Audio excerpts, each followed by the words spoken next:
श्रद्धा intermediate college कचनार राजा तालाब वाराणसी।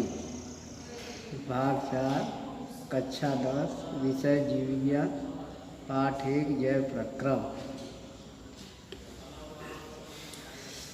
आप लोग जो है श्वसन के बारे में पढ़ चुके हैं। श्वसन किसे कहते हैं, श्वसन की परिभाषा पढ़ चुके हैं। श्वसन कितने प्रकार के होते हैं, 2 प्रकार के होते हैं, आक्सीय श्वसन और अनाक्सीय श्वसन, ये सब पढ़ चुके हैं। आक्सीय श्वसन और अनाक्सीय श्वसन में अंतर पढ़ चुके हैं। इसके आगे आप लोग पढ़ेंगे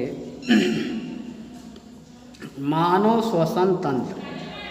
मानव श्वसन तंत्र, human respiratory system, HUMAN respiratory, RESPIRATORY system, SYSTEM, मानव श्वसन तंत्र। अब इसमें आप लोग मानव श्वसन तंत्र किसे कहते हैं या परिभाषा इसका क्या होता है, इसके बारे में आप लोग जानिए। मनुष्य के श्वसन क्रिया में भाग लेने वाले अंगों के समूह को मानव श्वसन तंत्र कहते हैं। मानव श्वसन तंत्र कहते हैं। मानव श्वसन तंत्र के निम्न भाग होते हैं। पहला है नासाद्वार, दूसरा ग्रसनी, तीसरा श्वास नली, आप चौथा कंठ, 5वां श्वसनी, 6वां है श्वसनिका।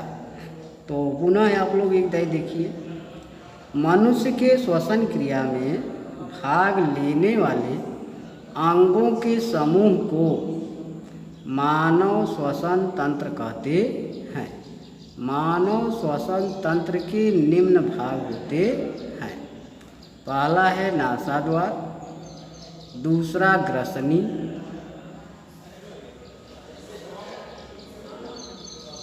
पहला नासाद्वार, दूसरा ग्रसनी, तीसरा श्वास नली, चौथा कंठ, 5वां श्वसनी, 6वां श्वसनिका। ये 6 अंग मिलकर के 6 अंग, नासाद्वार, ग्रसनी, श्वास नली, कंठ, श्वसनी, श्वसनिका, ये सभी अंग मिलकर के मानव श्वसन तंत्र बनाते हैं। अब आगे आप लोग देखेंगे कि मानव श्वसन तंत्र की संरचना क्या होती है। मानव श्वसन तंत्र की संरचना क्या होती है। अब इसमें देखिए, मानव श्वसन तंत्र की संरचना आप लोग के सामने दिखाई दे रहा है। एक मनुष्य के आंतरिक श्वसन तंत्र की संरचना आपको दिखाई दे रही है, मनुष्य का श्वसन तंत्र। अब इसमें देखिए, ये मानव श्वसन तंत्र है कि ये आपका चित्र आप लोग के सामने दिखाई दे रहा है। मानव श्वसन तंत्र के जो निम्न अंग हैं, इसके अंग देखिए आपको दिखाई दे रहा है। ये आपका नासाद्वार है, ये मुख्य द्वार है, ये जो है ग्रसनी है, ये कंठ है, ये श्वास नली, उपास्थि वलय है, ये फुफ्फुस है, पसलियाँ हैं, ये आपका ये देखिए श्वसनी है, श्वसनिका है, कूपिका है। ये सब जो है सब अंग आपको दिखाई दे रहा है। तो मनुष्य के श्वसन तंत्र में जो वायु है, ऑक्सीजन, नासाद्वार से होते हुए मुख्य द्वार से होते हुए ग्रसनी तक जाती है। इसके बाद कंठ से होते हुए, कंठ के स्थान पर 2 नलिकाएं होती है, या एक श्वास नली, दूसरा जो है आहार नली। श्वास नली से जो है श्वसन के लिए ऑक्सीजन गैस जाती है और आहार नली से भोज्य पदार्थ जो है स्टमक, आमाशय में जाते हैं। अब इसके आगे जो है श्वास नली से होते हुए जो है अस्थि वलय से, श्वास नली से होते हुए आगे बढ़कर 2 नलिकाएं निकलती हैं, जिसे श्वसनिका कहते हैं। एक लेफ्ट, दूसरा राइट। यह श्वसनिका जो है आगे बढ़ कर के जो है 2 फेफड़ा, लंग्स का निर्माण करता है। एक राइट फेफड़ा, दूसरा ये राइट फेफड़ा, दूसरा जो है लेफ्ट। तो दायां फेफड़ा और बायां फेफड़ा यह बढ़ कर के अनेक छोटी छोटी नलिकाओं का निर्माण करती है, जिसे जो है श्वसनी कहते हैं। श्वसनी जो है ये श्वसनी है, श्वसनी आगे बढ़ कर के जो है पतली पतली नलिकाओं का निर्माण करती है, जिसे श्वसनिका कहते हैं। यह श्वसनिका कहते हैं।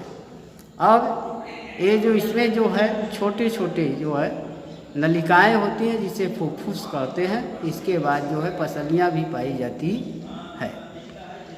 अब आगे देखिए जो है इसमें छोटी छोटी कोशिकाएं होती हैं।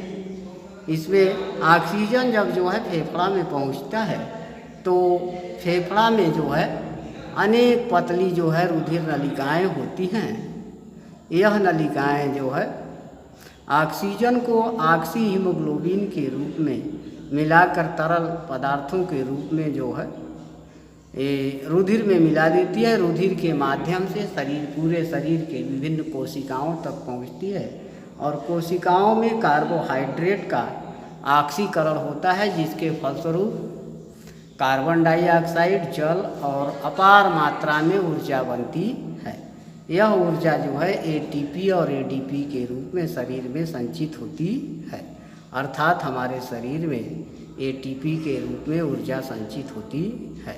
अब यहाँ देखिए जो है आपका ये जो है जो कोशिकाएं हैं, इसको बाहर निकाल कर देखा गया तो इस प्रकार की संरचना आपको दिखाई दे रहा है।